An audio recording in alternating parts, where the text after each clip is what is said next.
All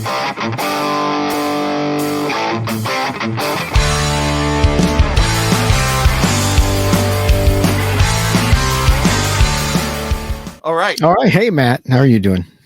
Good. Good show today.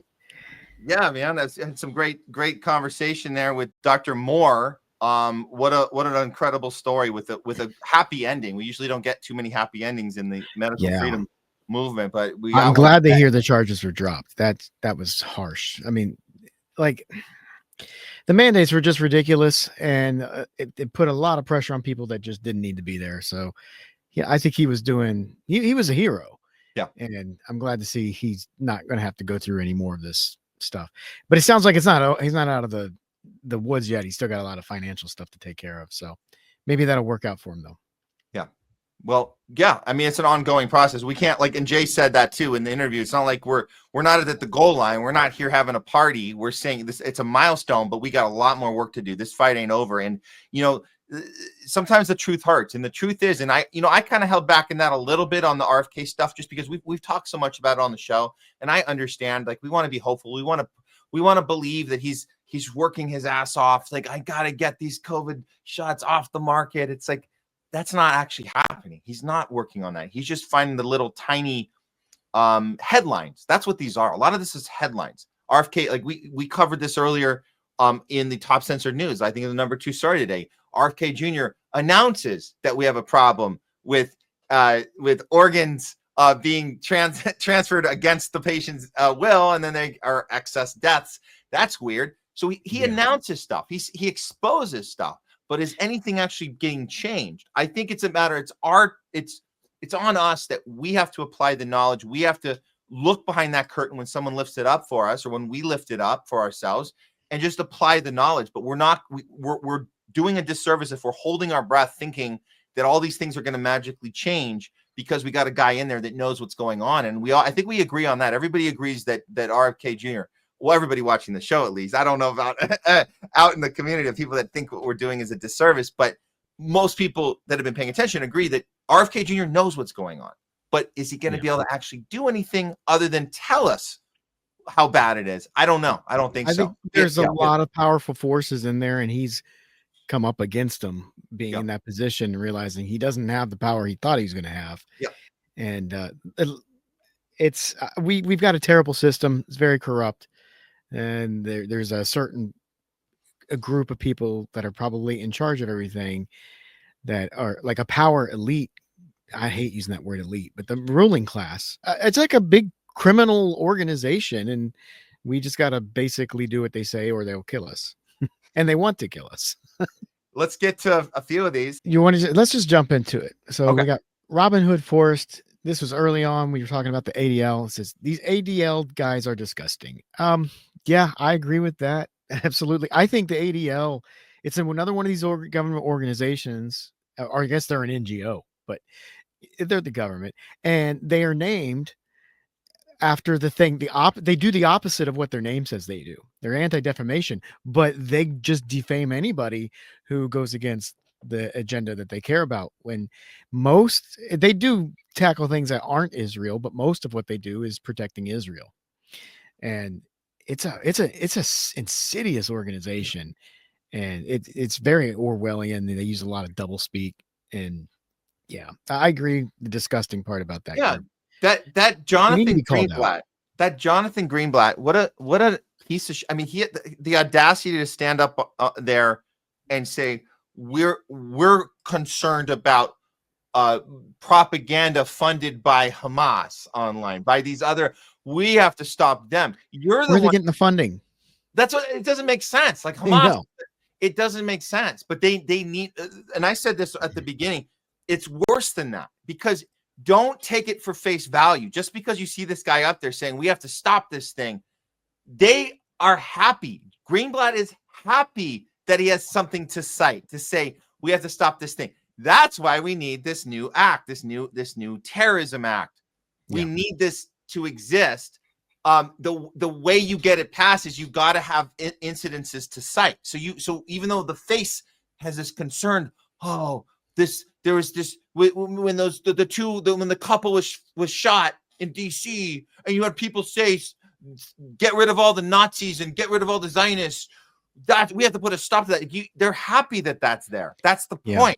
If you didn't have that to cite, then it's harder to make the case.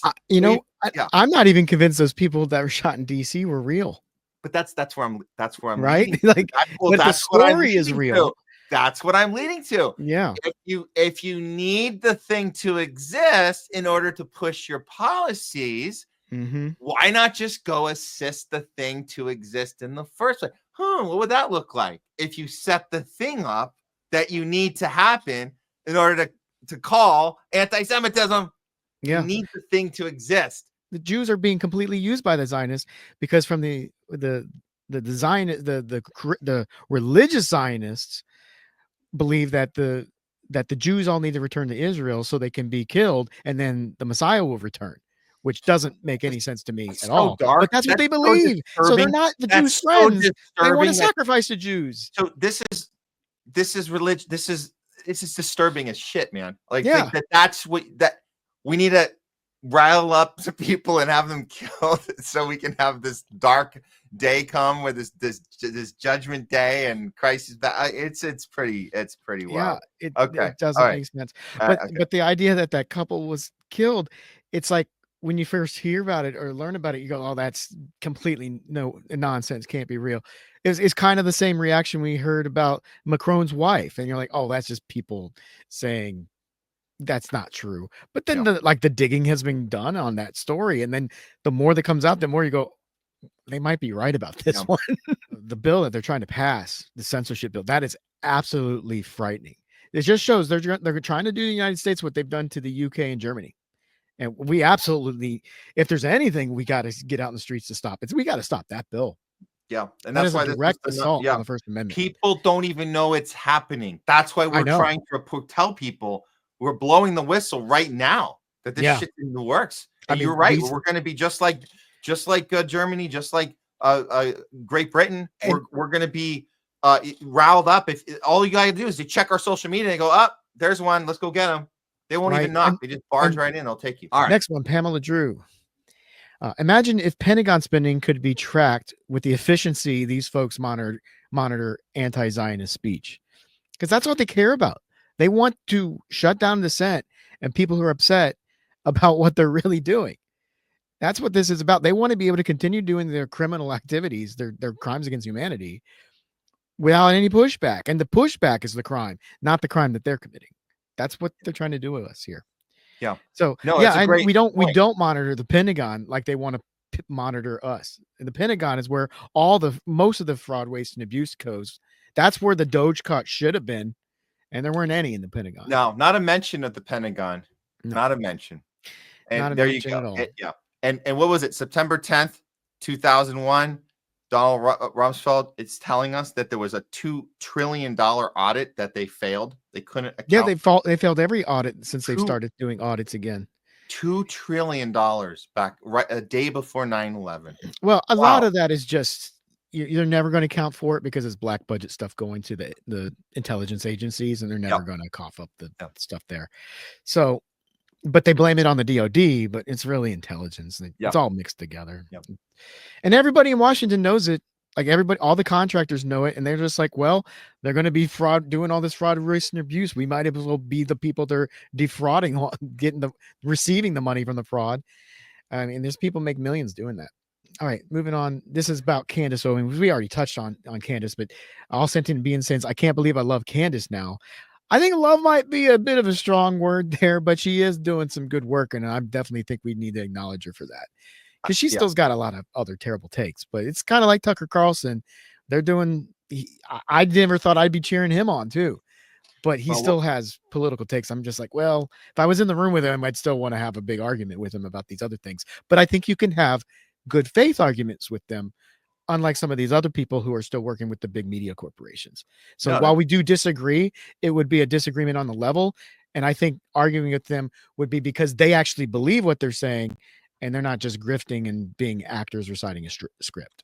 Yeah. And that's where I'm at with like Candace and Tucker Carlson. Yeah. And we have the ability now to distinguish between when they get something right and get something wrong. And we don't just put people in a box and say, I'm never going to listen to what this person ever says because I think they're horrible for this take. And it's like, well, call out the bad take. But when they get something right, say, hey, you nailed that one. And that one was it's important. more important when somebody you disagree with gets something right because it legitimizes your argument.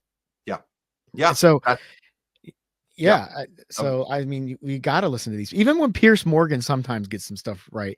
I mean, he's terrible, but so much. But occasionally he's saying some of the right things. See, I think he is a grifter. I think he knows about the Palestine thing, but he's playing that part where he's like, do you condemn Hamas? He's doing that thing. That's an act. I think he's been kind of against it the whole time, but he knows where his bread is buttered, and he's not gonna bite the hand that feeds him.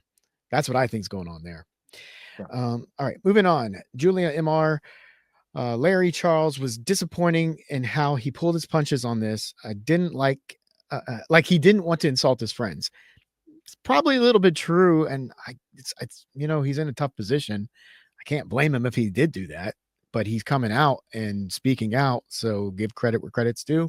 That's kind of where I'm at on that.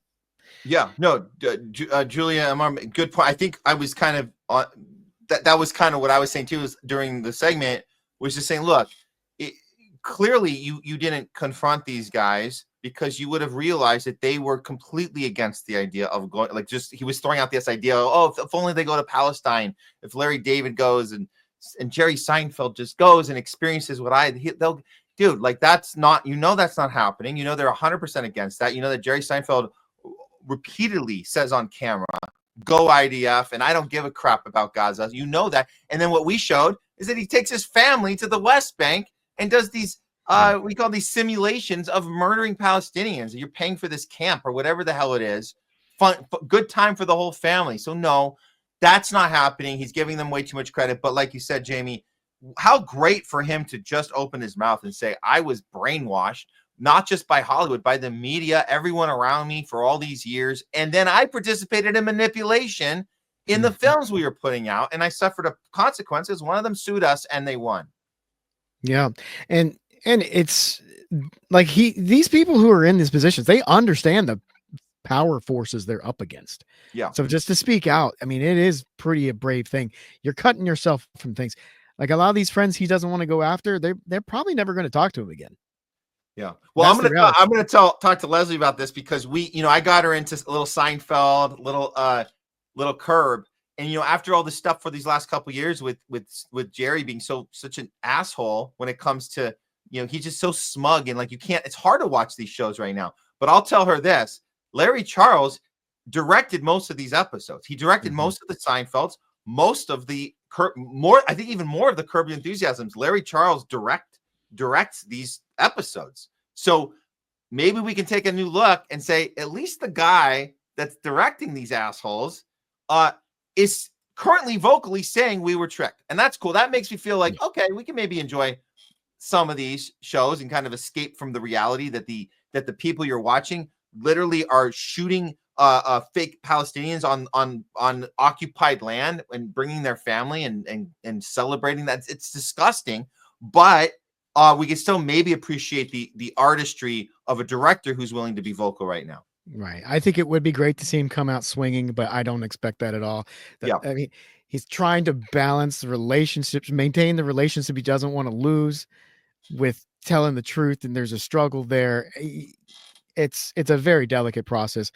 And I mean, we know that eventually, those relationships are probably over, so he might as well go swinging. That's true. Well, that's trying to burn bridges. So, hey, good point. Larry Charles is no longer making films with Sacha Baron Cohen.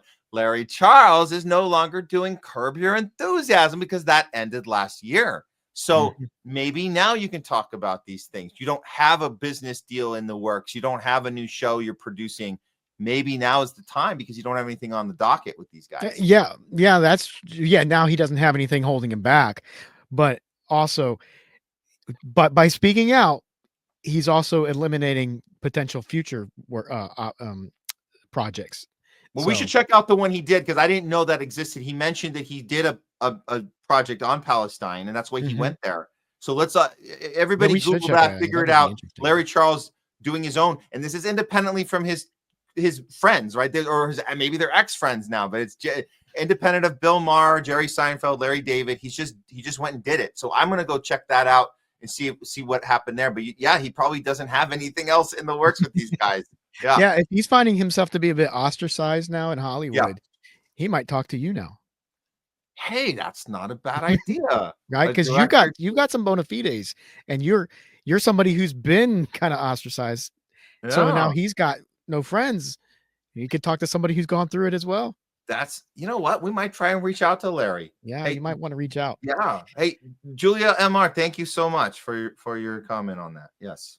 Simply speaking, the Brits are the wicked brain, intelligence services, spy networks, colonial legacy, and the slush fund. And the U.S. is the brawn of the global imperialist oligarchy.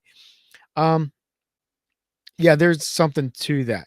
And so what we were saying in the comments, I was saying if it's not the CIA, then it's MI6.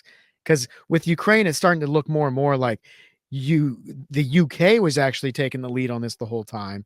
And Zelensky is an MI6 guy, not a CIA guy. And the United States was just kind of going along with it and just kind of being the supporting with the money and supporting with the, giving all the weapons and the support structure and all that, while UK was running the show. Because if you remember, it was Boris Johnson that went over there and told him to scrap the peace deal and that we'll win it on the battlefield. Yeah. So he was former prime minister of Britain. There is a thought process that when the British Empire fell, they basically wanted to keep control of all the financial aspects of the empire, which is why London is still important, and they do a lot of the insuring out of London for a lot of the world trade. But they handed over the responsibility of being the world's police to the United States, or the more apt to say the world's enforcers to the United States, and that we're the muscle and they think of they're the brains. So like they're master and we're blaster, going back to Mad Max. So I think that this thing in these protests in Ukraine are not organic. I think they're done with Zelensky. He's not being the effective leader they want, and he's not probably directing things in the way they want to go, and they got a different guy they want to have lead things. If Zelensky gets ousted by these protests, I don't expect there to be any difference in the way Ukraine is moving forward. It'll be a different face with a different voice, basically pushing the same agenda, which is war with Russia. And when they say they'll fight to the last Ukrainian, they'll mean it, because the people who are really running this war with Russia, they don't care about the Ukrainians at all. They don't care. They don't care because they look at the Ukrainians as cannon fodder, just to be used to be thrown up against the Russian war machine to try to weaken Russia. But everything they've done, every step along the way, has just backfired and had the opposite effect. They've made Russia even stronger, and they won't stop. Yep. All right. Next with Wishigo. In the conflict between NATO and Russia in Ukraine, we, the Workers' Party, stand with Russia. How about you? And that's a quote from George Galloway. The more you look and study the Ukraine conflict, the more it looks like Ukraine are the bad guys and Russia are the good guys, quote unquote. I mean, they're not perfect. It's not exactly a good versus evil thing here, but I think Russia's more justified in their actions than Ukraine and NATO. We're just really looking at economically speaking, the Workers' Party is going to align with the side that isn't destroying their economy, taking all the energy, just destroying everything, which is what NATO is doing. To Europe. That's absolutely what's happening. I mean, it's also like, left-wing people who believe in left-wing politics aren't going to support a government that's a strong right-wing government. So when you look at going back to Israel's a right-wing government. So of course you should never expect left-wingers to want to support that, because their politics are the exact opposite of what a left-wing wants. I mean, forget about the Palestinian issues for a second. Why would a lefty want to support a government of another country that has the exact opposite politics? Just doesn't make any sense. No, agreed. Thanks for wishing go. On to Chatter X with Fauci's connection to those biolabs in Ukraine. Yeah, he definitely probably set those things up. I mean, Fauci, I think he had to offshore a lot of stuff as we started saying, hey, it's not okay to do some of that stuff here. A lot of those biolabs were actually probably weapons testing too, not just, studying medicines. So that's probably another good thing about the Ukraine war, is Russia has been able to take a lot of them out Oh yeah, that was right Yeah. away. We saw that in the first few months. Putin targeted those immediately, Yeah. and bombed the crap out of them. That was awesome. And we were like, yay, Putin. And then we're like, everybody thought we were being these like Putinists. It's like, no, we're supposed to cheer when biolabs are destroyed. Yeah, the bad things we're doing, they got rid of. Yeah. Well, I don't think they got rid of them. I'm pretty certain that those operations got moved somewhere else, probably Africa, maybe even into China. Well, what didn't get moved somewhere else is clearly the corporate capture of Ukraine. That is, it literally, you should just put a LLC at the end of Ukraine. It's no longer a country, right? It's a corporation. It's BlackRock. It's well, they were going to. Yeah. I think BlackRock cut their losses and they pulled out. They're like, yeah, this isn't going to work.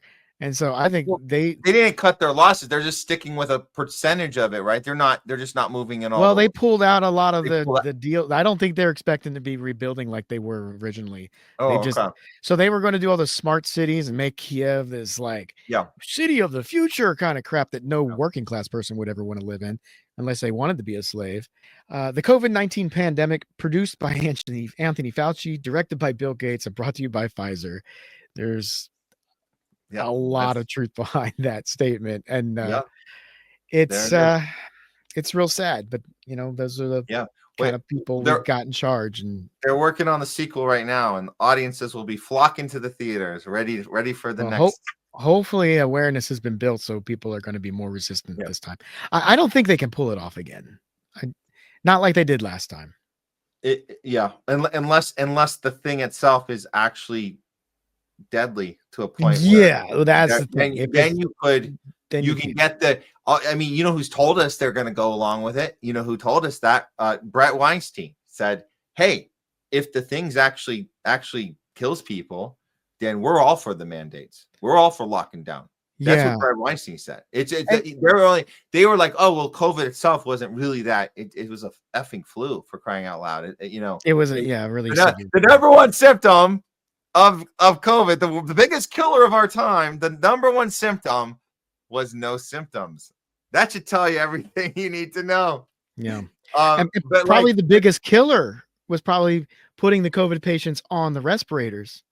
Yeah, the ventilators and then remdesivir. Those are the two biggest. Oh, well, yeah, remdesivir. Nobody should take that for anything ever. But those were the two prescriptions. That was what you got. And you got no care packages were given. That was weird, right? Why didn't anyone get any care pack? You're supposed to get hey, here you go. Here's some preventative treatment for you. Vitamin D, vitamin B, vitamin C, zinc. Yeah, the whole response was, where is it? Yeah. It was all about making money. They don't care. If they cared about our health, we'd have universal health care. Yeah, exactly. The whole thing was just about making money. That's it. All right. Fufflins 531. COVID was a major warfare attack by our government. Possibly. There's a good case to be made for that. Because the response was a biowarfare response. It wasn't a health response. Well, I mean, I'll go further and say it was a NATO operation. So that was not particularly our government, but all of them kind of the world government. Just kind of colluding together. You had this NATO policy. We remember when Donald Trump had to step aside for Mike Pompeo, told us what the policy was going to be. And I remember we had that clip. Donald Trump is standing behind him, just very uncomfortably, just going. He does that little thing where he goes back and forth. He shifts his weight because he's not the guy calling the shots. It was Pompeo going and say, hey, this is the policy. It was very military style. And that was the same policy throughout Europe, throughout all the, our Dr. Moore talked about like 209 countries all following the same. I think it was a NATO push. Military. It turned into that for sure. And probably in a way to also embolden and strengthen the WHO, the WHO. Oh yeah. Yeah. All colluding together and Fauci having secret meetings with the CIA, secret meetings where he had to off the record. We have pictures, we have shots of him coming out of these secret meetings at the Pentagon. Why is Fauci meeting at the Pentagon? What the hell is that? So we have that paper trail. All that happened. Zootzilla said, bye-bye COVID jab. It was bad marketing that killed it. I would like to think that it has been killed. I don't think we're done with the COVID jab. They're still pushing that thing.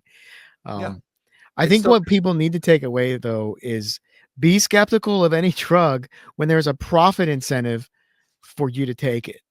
Not for not your profit, but for the company's profit incentive. Yeah. Like that was my biggest fear of it. It's like, why should I trust a drug that's being pushed on the market, rushed to the market, when the company that's rushing it to market has a profit motive behind it? It's like they're not testing this thing properly. They want to get it into you so they can make money.